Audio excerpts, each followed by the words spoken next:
નમસ્કાર, હું છું દ્રશ્ય ડાયર. ગુજરાત રાજ્યની અંદર ઘણા કૌભાંડો ચાલતા હોય છે, ઘણી બધી ગેરરીતિ થતી હોય છે, ભ્રષ્ટાચારો પણ થયા જ કરતા હોય છે. હવે આપણે એ જાણવું પડશે કે આની પાછળનું કારણ શું છે. કારણ જાણ્યા પછીનું નિવારણ પણ જાણવું એટલું જ અતિ આવશ્યક છે. ગાંધીનગર સચિવાલય ખાતે સંકળાયેલા સતત તેમના સંપર્કમાં રહેલા રાજ પ્રજાપતિજી આપણી સાથે છે. આપણે સંવાદ કરીશું કે આ બધા પાછળનું કારણ શું છે. જી સર. નમસ્કાર. આપના દ્વારા હું સમગ્ર રાજ્યના તમામ નાગરિકોને સ્પષ્ટ કરી દેવા માંગુ છું કે કાયદાના જાણકાર હોય કે સામાન્ય નાગરિક હોય, ગરીબ હોય કે અમીર હોય, રાજકારણમાં ભ્રષ્ટાચાર થઈ રહ્યો છે એવું નથી. આખા પ્રશાસનમાં દરેક જગ્યાએ ભ્રષ્ટાચાર થઈ રહ્યો છે. એનું કારણ એક એવું રાજકારણ છે કે જે પૈસાથી જ ચાલે છે. ભ્રષ્ટાચાર એટલે ચૂંટણીઓની અંદર તમે જોશો તો દરેક ચૂંટણીમાં લાખો કરોડો રૂપિયાનો ખર્ચો થાય છે. રાજકીય પક્ષો એટલી સભાઓમાં ખર્ચો કરે છે, રેલીઓમાં ખર્ચો કરે છે, કાર્યકરો માટે પૈસા ખર્ચે છે. તો આ બધા જે રાજકારણીઓ છે કોઈ ધર્માત્માઓ કે દાતાઓ નથી, એ પણ એક પ્રકારના ઉદ્યોગ અને વેપારીઓ જ છે. એટલે જેટલો ખર્ચો એ કરશે એ પૈસા વસૂલવા માટે પણ એણે સરકારી યોજનાઓને એ જ કામ આવશે, એમાંથી જે વસૂલ કરશે. હવે સમગ્ર રાજ્યમાં જે જુદા જુદા ભ્રષ્ટાચાર થાય, કૌભાંડ થાય, તો એ બધા કૌભાંડ તમે જોશો તો સ્પષ્ટપણે કાગળ ઉપર જ થશે. એના નિયમો હોય, એના પરિપત્રો હોય, ઠરાવો હોય, યોજના હોય, જુદા જુદા ટેન્ડરો બહાર પાડ્યા હોય, તો એના આધારે થાય. કારણ કે સરકારની તિજોરીમાંથી પૈસા સીધા લઈને કોઈના ગજવામાં કે ખાતામાં નથી નાખી શકાતા. એટલે યોજનાઓ છે એ ભ્રષ્ટાચારનું કારણ છે. એના માટે પરિપત્રો હોય છે, ઠરાવો હોય છે, અને એ પરિપત્રો અને ઠરાવો અને યોજના અને ટેન્ડર ને નિયમોના આધારે આ નિયમો બધું બનાવે કોણ? તો એ સચિવાલયમાં બનતું હોય છે. વિધાનસભામાં કાયદાઓ બને છે, મંત્રીમંડળ છે, જુદા જુદા વિભાગના સચિવો અને મંત્રીઓ ભેગા થઈને ઠરાવ કરે, પરિપત્ર કરે. એ પછી જ અધિકારીઓ જે છે એ મહેરબાન થાય, અધિકારીઓની સંમતિ થાય. અધિકારીઓ કાગળ ઉપર બધું ચિતરી આપે. ખોટા બિલો બનાવવાના હોય કે ખોટા અહેવાલ બનાવવાના હોય, ખોટા નકશા બનાવવાના હોય, બધું એમાં સાચું ખોટું કરવાનું કામ કોણ કરે? એ બધા સરકારી કર્મચારી કરી શકે. કોઈ વ્યક્તિ, સામાન્ય વ્યક્તિ છે જે સરકારી ફરજ ઉપર નથી, એ ભ્રષ્ટાચાર ના કરી શકે. પહેલાં તો સરકારી તંત્રમાં ઉપરથી જ રાજકારણીઓ, નેતાઓ જે છે, જે સત્તાધીશો છે, એ આ રીતના પરિપત્રો, ઠરાવો, ટેન્ડરો ને યોજનાઓ બનાવે છે. એ યોજના માટે સરકારમાંથી પૈસા ફાળવવામાં આવે. પછી એ જુદા જુદા એકાઉન્ટથી, જુદા જુદા હેડથી જે તે વિભાગમાં ને ખાતામાં ને બિલ મંજૂર કરવાના હોય. પણ એ જ્યારે જે તે સ્થળ ઉપર લાગુ પડે છે તો પરિપત્રો ને ઠરાવો ને નિયમો ને બધું અમલ કોણ કરે છે? સરકારી અધિકારી. આજે કોઈ દુર્ઘટના બને છે કે પુલ તૂટી ગયો, રસ્તા ખરાબ થઈ ગયા, બિલ્ડિંગમાં કંઈ થયું, ફર્નિચરનું કંઈ થયું, કોઈ ચીજ વસ્તુનું કૌભાંડ થયું, તો એ બિલો મંજૂર કરવાનું કામ કોણ કરે? એ બધા વર્ગ એકના ક્લાસ 1 અધિકારીઓ કરતા હોય. બિલો ચકાસવા, વસ્તુઓ આવી છે કે નહીં, બાંધકામ કેવું થઈ રહ્યું છે, રસ્તા કોણ કરે છે, એ એના ઇજનેરો, અધિકારીઓ, કમિશનરો, ડેપ્યુટી કલેક્ટરો, પ્રાંત અધિકારીઓ, મામલતદારો, આ બધા એના માટે જ નોકરી કરે છે. પગાર એના માટે જ આપવામાં આવે છે. એટલે ભ્રષ્ટાચાર ક્યારેય સામાન્ય વ્યક્તિ નહીં, એટલે એનું મૂળ જ ત્યાં હોય છે. જે સરકારમાં સત્તાધીશો પ્રજાએ મોકલ્યા છે મતદાન આપીને, એ જ શરૂઆત કરે છે, એ જ આયોજન કરે છે. એટલે તમામ પ્રકારના જે ભ્રષ્ટાચાર થાય છે એનું નિવારણ ક્યારે થઈ શકે? એ તો ચાલુ જ રહેવાનું. પ્રજા જે મતદાન કરે છે એ તો સમજી વિચારીને કરે છે ને. એ જોવે છે કે કરોડો રૂપિયા ખર્ચાઈ રહ્યા છે. બેનરો ને, સભાઓ ને, ખાણી પીણી ને, રેલીઓ ને, રોડ શો ને, કેટલા બધા બેનર ને, હોર્ડિંગ ને, કેટલી ગાડીઓ દોડતી હોય છે, મોટા મોટા કાર્યાલયો ખુલે છે. તો એની પાછળ જ્યાં કરોડો રૂપિયા ખર્ચાય છે તો એ વસૂલ કેવી રીતે કરશે? એ સત્તા ઉપર બેસીને જ વસૂલ કરશે. આના કોઈ અલગ ઝાડ નથી ઉગતા કે એના પાંદડા ખંખરશે. એટલે ભ્રષ્ટાચાર માટે જ રાજકારણ હોય છે. એટલે રાજકારણમાં ક્યારેય સજ્જન અને પવિત્ર લોકો ના હોય. એમાં ભ્રષ્ટાચાર કરવાની નિયત પહેલેથી હોય તો જ તમે રાજકારણમાં જઈ શકો. કોઈ સાધુ સંતો અને મહાત્માઓ અને તત્વચિંતકો રાજકારણમાં ના હોય. કોઈ અર્થશાસ્ત્રીઓ કોઈ રાજકારણમાં ના હોય. જે જ્ઞાની માણસો છે, સજ્જન છે, પ્રમાણિક છે, એ રાજકારણમાં હોય જ ના શકે. અને આ રાજકારણમાં જ્યાં સુધી આપણી પ્રજા જે છે, મતદારો છે, એ મતદાન આ રીતે કરતી રહેશે તો ઘણા લોકો 2 ટર્મથી, કોઈ 5 ટર્મથી, કોઈ 30 વર્ષથી, કોઈ 35 વર્ષથી, કોઈ 25 વર્ષથી મંત્રીઓ બનીને બેઠા છે, કોઈ ધારાસભ્યો બનીને બેઠા છે. તો આ તો એક જાતની પેલા અંગ્રેજોની જે હતી એ સરમુખત્યારશાહી જેવું છે. એકને એક પરિવારો જે વર્ષોના વર્ષો સુધી હોય. તો ભારતનું બંધારણ બધાને સમાનતા આપે છે. તો દરેક પક્ષમાં, દરેક જગ્યાએ એક ધારાસભ્ય એની ટર્મ પૂરી કરી લે એટલે બીજો ધારાસભ્ય આવવો જોઈએ. આ કોઈ પેઢી તો નથી, આ વારસાઈ મિલકતો નથી. એટલે મતદારો જ્યાં સુધી ઈચ્છે ત્યાં સુધી આ ભ્રષ્ટાચારને કૌભાંડ ચાલતા રહેશે. ભ્રષ્ટાચારનું કારણ બીજું કશું નથી. લોકો મતદાન કરે છે ભ્રષ્ટાચાર માટે જ કરે છે. કરોડો રૂપિયા ફૂંકવામાં આવે છે, એના એ લોકો વર્ષોથી સત્તા ઉપર છે. તો લોકશાહી જેવું ક્યાં છે? અને જ્યારે જાતિવાદ આધારિત રાજકારણ શરૂ થાય ત્યારે 1-2 સમાજ છે એ સમૃદ્ધ થતા જાય, બાકીના સમાજો ગરીબ થતા જાય. લોકો ગરીબ નથી હોતા, એને ગરીબ બનાવવા પડે છે.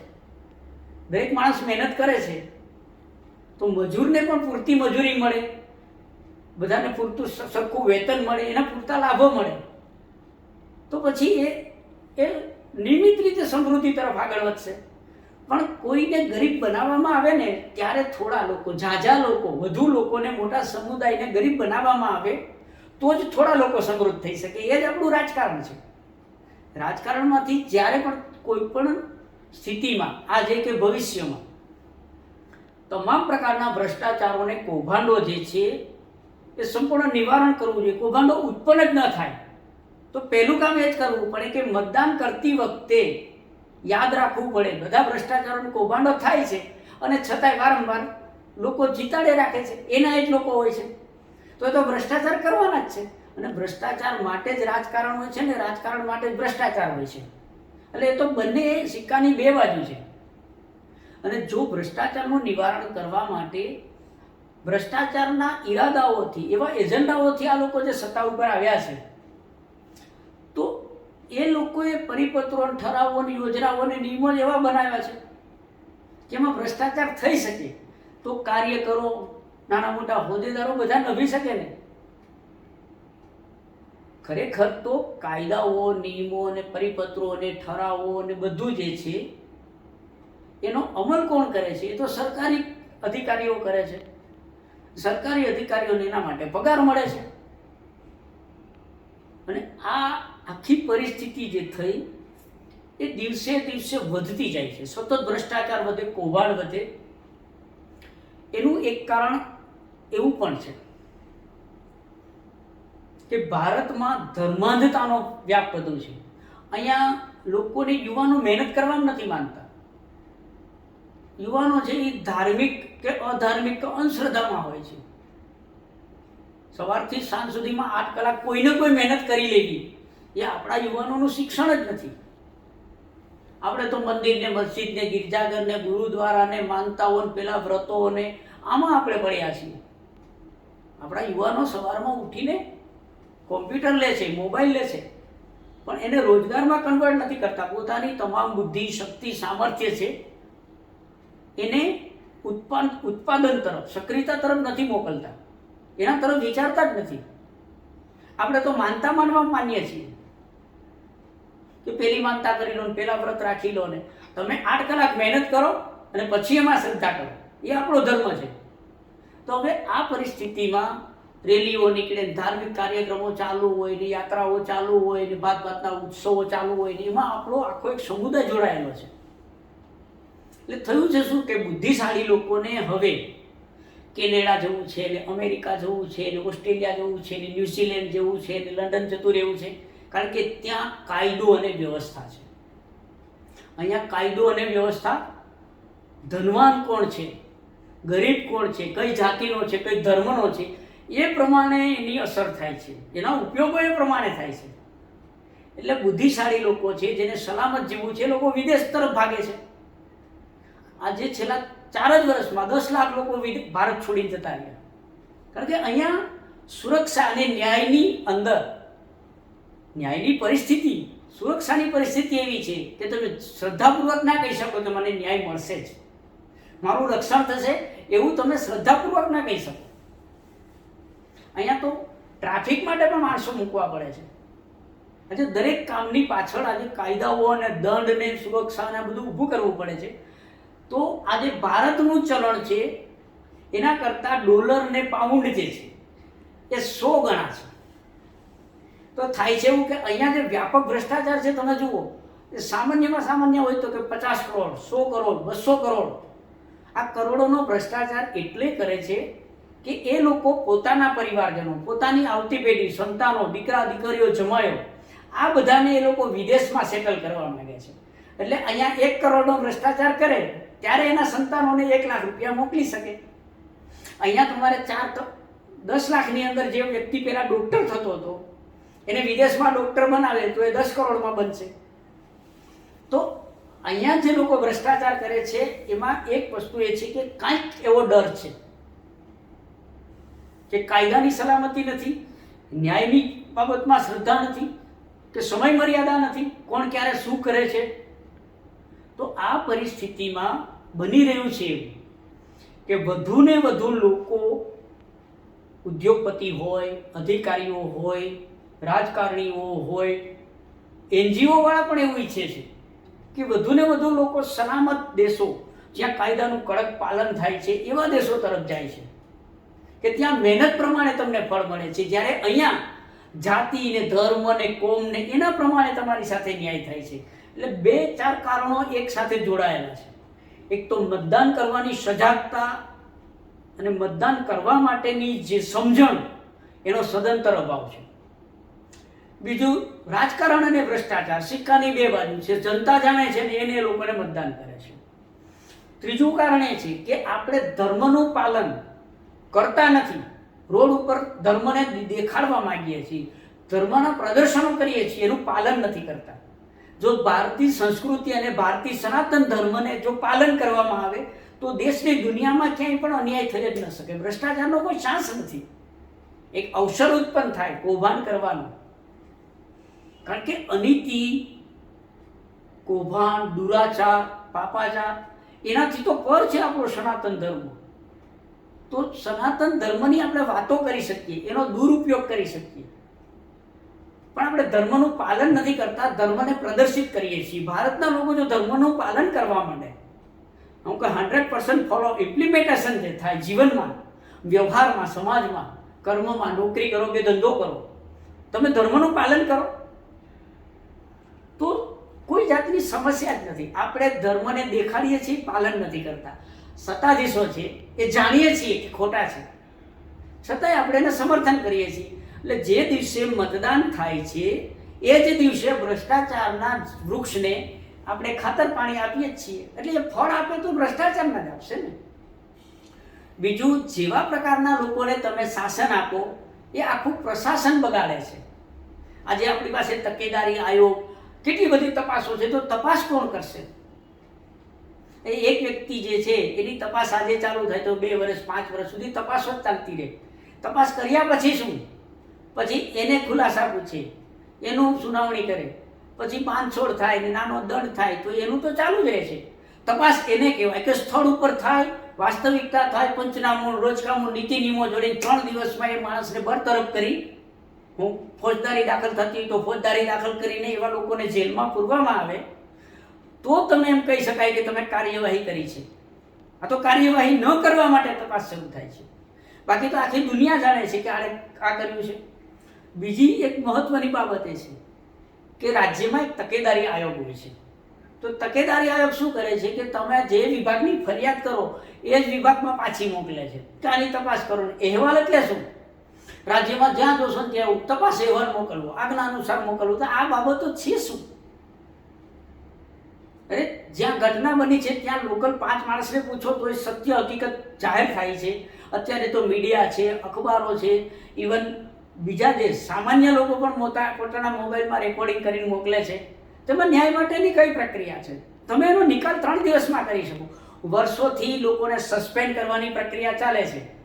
તો સરકારી રાજ્ય સેવક જે કહેવાય એની સત્તા ઉપર, સરકાર ઉપર કોઈ સત્તા નથી. એ બધા જ નોકરિયાત છે, રાજ્ય સેવકો છે.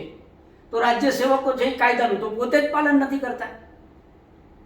આજે પોલીસ ખાતું છે તો એનું એ સત્તા માટે નથી કે પ્રજા ઉપર એને સત્તા ભોગવવાની નથી, એને દંડા લઈને નીકળી જવાનું નથી, એને દરેક માણસ ઉપર હાવી થવાનું નથી. એને નાગરિકના જે કાયદાઓ છે જે એને પાલન કરવાનું છે એ બીજાએ પાલન કરવા છે એવું નથી, પ્રજાએ પાલન કરવાનું છે. એ તો પછી કે બીજા ક્રમે, પહેલા ક્રમે તો એ પોલીસ કર્મચારીઓએ પાલન કરવાનું છે કે કાયદાઓ એને પોતાને જ લાગુ પડે છે. પોતે પણ હજુ નાગરિક જ છે. એ કોઈ વિશેષ સત્તા નથી કે તમને નોકરી ઉપર મૂકી દીધા એટલે તમને વેતન મળે, પગાર મળે, વાહનો મળે, ઓફિસ મળે, ના કાયદાની સત્તા મળી છે. એ તમને ફરજ બજાવવા માટે આપી છે. આજે જમીન કૌભાંડ થાય છે તો કોઈ ખેડૂત છે એ જમીન કૌભાંડ ના કરી શકે, જમીનનો બિલ્ડર, લેન્ડ ડેવલપર છે એ કૌભાંડ ના કરી શકે. કયા ખેડૂત કે કયા નાગરિક પાસે સત્તા છે કે ભાઈ એ રેકોર્ડમાં ફેરફાર કરી શકે, 7/12 કરી શકે, બિન ખેતી કરી શકે? આ બધો રેકોર્ડ હોય છે કોની પાસે? રેકોર્ડ તો મહેસૂલ વિભાગ પાસે હોય. નકશા એ લોકો બનાવે, કાગળો એ લોકો બનાવે, હકપત્રક એ બનાવે, કાયદાઓ નિયમોનું પાલન એ કરે, નિયમો અને અધિનિયમો, પરિપત્રો, ઠરાવો, સૂચનાઓ શું છે તો એને ખબર છે. તો કૌભાંડ કરે કોણ? કૌભાંડ એ જ લોકો કરે જેની પાસે સત્તા હોય. સામાન્ય નાગરિક પાસે તો સત્તા જ નથી કે સહી કરીને કરી લીધું, જાતે તો કોઈ ઓર્ડર કરતા નથી. આજે જમીન કૌભાંડ થાય તો એની સત્તા મામલતદાર પાસે હોય, પ્રાંત અધિકારી પાસે છે, કલેક્ટર પાસે છે. તો જમીનનો એ કૌભાંડ કોઈ પક્ષકાર, કોઈ વ્યક્તિ ના કરી શકે, કોઈ વકીલ ના કરી શકે. એ તો એને જ ખબર છે કે આ કૌભાંડ છે, છતાં પણ આ ચાલે છે. અને આનું નિયંત્રણ એટલે ના થઈ શકે કે આવી પ્રક્રિયા જે ચાલે છે પ્રશાસનમાં, રાજ્ય સેવકો છે એ જે ભ્રષ્ટાચાર કરે છે એને શા માટે છાવરવા પડે? એને શા માટે ફરજ મુક્ત કરાતા નથી? શા માટે એની સામે કેસ દાખલ નથી થતો? શા માટે એની સંપત્તિઓ જપ્ત નથી થતી? કારણ કે એ લોકો આ નેતાઓને પોષે છે, એને પોષણ આપે છે. તમારું આ કામ અમે કરી દેશું, અમારું ચાલુ રહેવા દો, આ કામ છે. કારણ કે રાજકીય પક્ષો જે છે, રાજકારણીઓ છે, એનું આ જ કામ છે. એટલે જે રીતે ગાડી ચાલતી હોય, ટ્રેન હોય ને, એના પાટા જુદા લાગે, બંને પાટા જુદા હોય, પણ આખી આખી ટ્રેન એની ઉપર સતત ચાલ્યા રાખે. એમ રાજકારણ અને પ્રશાસનમાં જે વિસંગતતાઓ છે, કાયદાઓ અને નિયમો જે છે એની અંદર એટલી બધી બાંધછોડ કરવામાં આવી છે. અને રાજ્ય સેવા માટેના નિયમો, રાજનીતિના જે કંઈ સિદ્ધાંતો એને બદલવા હોય, સુધારવા હોય તો એક જ વ્યક્તિ, નાગરિક પોતે જ સુધારી શકશે. તો જ સારા કાયદાઓ બનશે, તો જ સારી વ્યવસ્થા થશે. એટલે દરેક નાગરિકે ભ્રષ્ટાચાર અને કૌભાંડ કે ગેરરીતિ માટે કોઈને દોષી ગણવાની જરૂર નથી. એનું બીજ જે છે એ મતદાનમાં છે. અને મતદાન જો સુધરી જાય, એમાંથી જાતિવાદ જતો રહે, ધર્મવાદ જતો રહે, કોઈ ભેદભાવ નહીં, અને એક જ વ્યક્તિ નક્કી કરી લે, બધા એક સંકલ્પ લઈ લે, પ્રતિજ્ઞા લઈ લે કે હવે પછી કોઈ પણ ચૂંટણી આવે તો એ કોર્પોરેટરને પાછો મતદાન નહીં કરવાનું. કોઈ ધારાસભ્ય હોય એને મતદાન નહીં જ કરવાનું. નવો ભલે હોય, ગરીબ ભલે હોય, અભણ ભલે હોય, ગમે તેવો હોય, ભારતનો નાગરિક છે, ગુજરાતનો નાગરિક છે, આપણા વિસ્તારનો છે, એ પૈસાદાર છે કે નથી, કઈ સમાજનો છે, કઈ જ્ઞાતિનો છે નહીં, એ માણસને મતદાન કરવું. દર વખતે નવા માણસને મૂકવો, દર વખતે નવા માણસને મૂકવો. કારણ કે કોઈ પણ વસ્તુ છે, પાણી હોય, ગટર હોય કે ખાવાનું હોય, કોઈ પણ વસ્તુ એકને એક જગ્યાએ ભરાઈ જાય ને એટલે સડી જાય. એટલે એકને એક વખત એક વ્યક્તિને ફરીવાર તમે મતદાન કરો. આજે 2, 3 ટર્મ, 5 ટર્મથી લોકો બેઠા છે તો એણે એના આખા સમાજને નુકસાન કર્યું છે. આજે 25 વર્ષમાં, 24 થી 25 વર્ષે IAS બની શકાય, IRS બની શકાય, IPS બની શકાય, IFS બની શકાય, 25 વર્ષે પાયલોટ થઈ શકાય, 25-27 વર્ષે કલેક્ટર થઈ શકાય. તો એ ધારાસભ્ય ના થઈ શકે? 25 વર્ષનો યુવાન કે યુવતી કલેક્ટર બની શકે તો ધારાસભ્ય કેમ ના થઈ શકે? તો આપણા શિક્ષિત લોકો શું કરે છે કે જેને રાજનીતિ સંભાળવાની છે, રાજકારણને સમાપ્ત કરીને રાજનીતિ સંભાળવાની છે, તો આપણા યુવાનો ભણીને શું કરે છે? નોકરી શોધે છે. આપણે શું કરીએ છીએ? નોકરી શોધે છે. તો કલેક્ટર સાથે કામ કરવું છે તમારે, કમિશનર સાથે કરવું છે, તમારે સેક્રેટરીઓ સાથે કામ લેવાનું છે, અંગ્રેજીમાં ને હિન્દીમાં ને ભાતની ભાષાઓમાં આટલા કાયદાઓ ને પરિપત્રો ને ઠરાવો ને અધિનિયમો ને કેટલું બધું છે, હાઈકોર્ટ ને સુપ્રીમ કોર્ટના જજમેન્ટો ને. તો એના માટે તમે આ લોકોને મોકલશો, લેઘા જબ્બાવાળા ને પટ્ટાવાળા ને ટોપીઓવાળા સરકાર ચલાવે? આ એ 25-27 વર્ષના લોકોએ કરવાનું છે કે જે લોકો યુપીએસસીમાં કદાચ પાસ નથી, એને મેરિટમાં નથી આવ્યા, તો એ લોકોએ રાજકારણમાં જોડાવવું જોઈએ ને. એને રાજનીતિ નક્કી કરવાની છે. કારણ કે 25-50 વર્ષમાં આજે તમે થાઈલેન્ડની વડાપ્રધાન જુઓ, આપણી પેલી બેન ઇટલીની વડાપ્રધાન જુઓ, they was all young. વૃદ્ધો તો માળા કરવા બેસે યાર, 70-75 વર્ષે કે આશ્રમમાં જવાનું હોય. 25-30 વર્ષના યુવક યુવતીઓએ નોકરી શોધવાની જરૂર નથી. કેટલો ટેક્સ ભરે છે, મતદાન શું છે, અને સૌથી પહેલી વાત કે જો તમારે કલેક્ટર આઈએસ નથી બની શક્યા, આઈપીએસ નથી બની શક્યા, યુપીએસસી તમે ક્રેક ના કરી શક્યા, તો તમે હવે ઇલેક્શન ક્રેક કરો ને. આજે ભારતની 62% વસ્તી, ભારતની અંદર 60-70 કરોડ લોકો યુવાનો છે, જેમાંથી 40-45 કરોડ લોકો તો મિનિમમ ગ્રેજ્યુએટ છે. આજે 4.5 લાખ લોકો તો એલએલબી થયેલા છે. બોલો, 4.5 કરોડ લોકો તો એલએલબી છે. એટલી કોર્ટો, અદાલતો, મહિલા, આજે કેટલી બધી લેડીઝ, જેન્ટ્સ વકીલો હશે, ગ્રેજ્યુએટ હશે, સીએ હશે, કેટલું છે. તો નોકરી કરવી, મજૂરી કરવી છે, તો એ બધાનું કામ છે કે એ લોકો વિધાનસભા ને લોકસભા ચલાવે. આ દેશ વિદેશની વાતો કરવા માટે નથી, પોતાના દેશની સમસ્યાનું નિવારણ કરવા માટેની છે. એટલે આપનું જે બાબત છે કે ભ્રષ્ટાચાર ને ગેરરીતિ ને કૌભાંડોનું કારણ, તો કારણ આ છે કે જેને જે કામ કરવાનું છે કામ નથી કરતા. પોતાનું જે રાજકીય જીવન છે એ તો રાજકારણીઓ ભોગવે છે, પણ સમાજના દરેક સ્તરના લોકોને મતદાનની કાળજી લેવી પડે.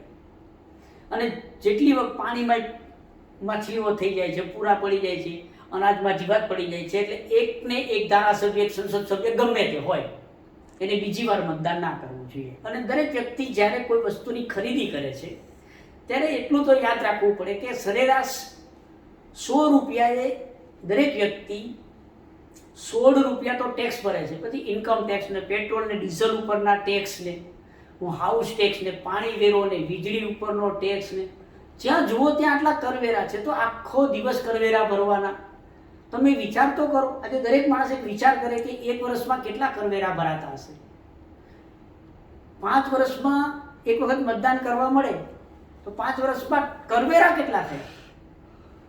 તમે પેટ્રોલ પુરાવીને આવો છો સરકાર પાસે તો 28 રૂપિયા જતા રહ્યા. તમે કોઈ પણ વસ્તુ બજારમાંથી લાવો છો તો એમાં સરેરાશ એક એવરેજ 16% ટેક્સ ગયો. તો આ પૈસાથી જ આ બધા ભ્રષ્ટાચાર કરે, આ જ પૈસાથી જ આ બધા દુરાચાર કરે, આ જ છે સિસ્ટમ. અને આના માટે તમારે અમેરિકા કે યુએસએ કે ન્યુઝીલેન્ડ કે ઓસ્ટ્રેલિયા કે વિદેશમાં જવાની જ ક્યાં જરૂર છે? ત્યાં જે $1 મળે છે એ જ વસ્તુ અહીંયા તમને 20 રૂપિયા મળે છે. તો 25% રકમમાં તમે ભારતને સ્વર્ગ જેવું કેમ નથી બનાવી શકતા? સમસ્યા બેન ભ્રષ્ટાચાર કરનારાઓની નથી, કૌભાંડોની નથી, એની તો સમજણ ઓછી છે કે અહીંયાથી કરોડો રૂપિયાનો ભ્રષ્ટાચાર કરીને બીજા દેશમાં જાય છે. તો આજે વર્ષે દાડે એક રાજ્ય છે આવડું મોટું, તો જમીન કૌભાંડો ને, ખાણ ખરીદના કૌભાંડો ને, યોજનાઓના કૌભાંડો ને, આટલા 29 વિભાગો ને, નિગમો ને, ડેરીઓનામાંથી આટલો ભ્રષ્ટાચાર થાય છે. તો સરેરાશ માનો કે સ્કૂલો, કોલેજો બધું ગણી લઈએ તો 10,000 કરોડનો ભ્રષ્ટાચાર થાય છે. 1 વર્ષના ભ્રષ્ટાચારના પૈસા આપણે ગુજરાતમાં જેનો અમલ કરવામાં આવે, રોડ, રસ્તા, સ્કૂલો ને, ગરીબો, ઝૂંપડપટ્ટીઓને, તો 5 વર્ષમાં તો આ દુનિયાનું સૌથી મોટું સ્વર્ગ થઈ જાય. સ્વિટ્ઝરલેન્ડ જેવું તો ગુજરાતમાં ઘણી જગ્યાએ છે. સાપુતારાને સ્વિટ્ઝરલેન્ડ બનાવી શકાય ને. આપણે બીજે ક્યાંયથી કશું જ લેવાની જરૂર નથી. દરિયો, પર્વત, નદીઓ, જંગલો બધું આપણી પાસે છે. ભારતમાં ગુજરાત જ એવો એક રાજ્ય છે કે જેને પ્રમાણિકતાથી ચલાવવામાં આવે તો આનાથી આગળ કોઈ સ્વર્ગ નથી.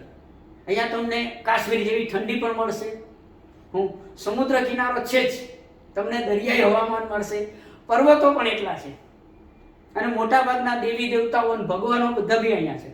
દરેક વસ્તુઓ તમને ગુજરાતમાં મળી રહે, સિવાય કે તમારી પાસે પ્રમાણિક રાજનીતિક તો ન મળે. પ્રમાણિક લોકો નથી મળતા એ આપણી ઉણપ છે. બાકી ભ્રષ્ટાચાર જે કરી રહ્યા છે એ ક્યાં ભોગવે છે? અમે તો હું આજે 30-35 વર્ષથી આ જાહેર જીવનમાં છું. સચિવાલયમાં સચિવો, પત્રકારો, પછી ઘણા બધા અધિકારીઓ, આઈએસ ઓફિસરો, આઈપીએસ ને, સેક્રેટરીઓ ને, કેટલા બધા જજો ને, ભાતના હજારો લોકો સાથે કામ કર્યું અને ઘણા લોકોની સ્મશાન યાત્રામાં ગયો. અમે એમની જાણતા હોઈએ કે આને આ કૌભાંડ કર્યું, ના તો અમે લખીએ નહીં, વાંચીએ નહીં, બોલીએ નહીં, પણ બધાની તપાસ કરતા એ ખબર પડી સ્મશાન યાત્રાઓ અને સ્મશાનમાં એ લોકો સાથે કશું નહીં લઈ ગયા. કરોડોનો ભ્રષ્ટાચાર કર્યો, એમના સમયમાં એને બેફામ દાદાગીરી કરી, ગેરરીતિઓ કરી, અનીતિ કરી, બધું જ કરી દીધું. જ્યારે પદ ઉપર હતા ત્યારે નેતા હોય કે અધિકારી હોય એને બધું જ કરી લીધું અને એ ગયા ને ત્યારે કશું જ ના લઈ ગયા. જો કશું લઈ જ ન જઈ શકાય, આ સંસારમાં કશું ફરવી નથી શકાતું, બદલી શકાતું નથી, એ લોખંડની ગાડીઓ, સિમેન્ટના બંગલાઓ જેમાં સુખ અને સંતોષ નથી, એના માટે જ જે ભ્રષ્ટાચાર કરી રહ્યા છે, પોતે અહીંયા એકલા રહે છે વૃદ્ધાવસ્થામાં, દીકરા દીકરીઓને બધાને વિદેશ મોકલી દે છે. તો દીકરા સંતાનો અનાથ નથી થતા, અત્યારે મા બાપ ભ્રષ્ટાચાર કરીને પોતાની જાતને અનાથ કરે છે. તો આ પરિસ્થિતિમાં આપણે ભ્રષ્ટાચારને, ગેરરીતિને, તો એ લોકો સમાજને તો નુકસાન કરે જ છે આવા લોકો, પણ એ એના કુટુંબ, પરિવાર, એ પોતાની જાતને પણ એટલું નુકસાન કરે છે. એટલે લાંબી ઘણી બધી ચર્ચા પછી એક સ્પષ્ટ છે કે રાજકારણ બંધ થાય અને રાજનીતિનો પ્રારંભ થાય. અને રાજનીતિનો પ્રારંભ એ જ કરી શકે કે જે લોકો જીપીએસસી ને યુપીએસસી ને આવી જે કંઈ બુદ્ધિશાળીઓ માટેની જે પરીક્ષાઓ હોય છે, રાષ્ટ્રીય કક્ષાની પરીક્ષાઓ છે, તો એમાં તમે કોઈ પણ ઉમેદવાર કે કોઈ પણ યુવાનો કે યુવતીઓ એમાં પાસ નથી થતા, એનો અર્થ એવો છે કે તમે નોકરી કરવા માટે નથી સર્જાયેલા, તમે શાસન કરવા માટે સર્જાયેલા છે. એટલે ગુજરાતની વિધાનસભામાં યુપીએસસીના મેરિટમાં જે ક્રેક નથી કરી શક્યા, યુપીએસસી પાસ નથી કરી, એ લોકો માટે જ વિધાનસભા છે. કારણ કે એની સાથે તમે જ કામ કરી શકો. ને જો ગેરરીતિને, ભ્રષ્ટાચારને આ બધું જ સારું કરવું હોય, બધું જ સુધારી દેવું હોય, તો એક સ્પષ્ટ બાબત છે કે મતદાન વિશે જાણો, કરવેરા વિશે જાણો, અને જે લોકો ખરેખર ભણી જ લીધું છે, ખરેખર પોતાની જાતને શિક્ષિત માને છે, પોતાને બેરોજગાર તરીકે ગણે છે ને, એને બદલે એને પોતાને હવે નેતા બનાવવાના છે, ગલીઓમાં પણ નેતા. દરેક વાત છે ને આ સરકારો ભ્રષ્ટાચારને, કૌભાંડને, ગેરરીતિના બધું ત્યાં સુધી ચાલશે જ્યાં સુધી જભ્ભા ટોપી ચાલશે. ઇન્સર્ટ કરેલા અને હાયર એજ્યુકેટેડ લોકો જ્યારે રાજનીતિમાં હશે ત્યારે આવી કોઈ ગેરરીતિ, ભ્રષ્ટાચાર એની સંભાવના નથી.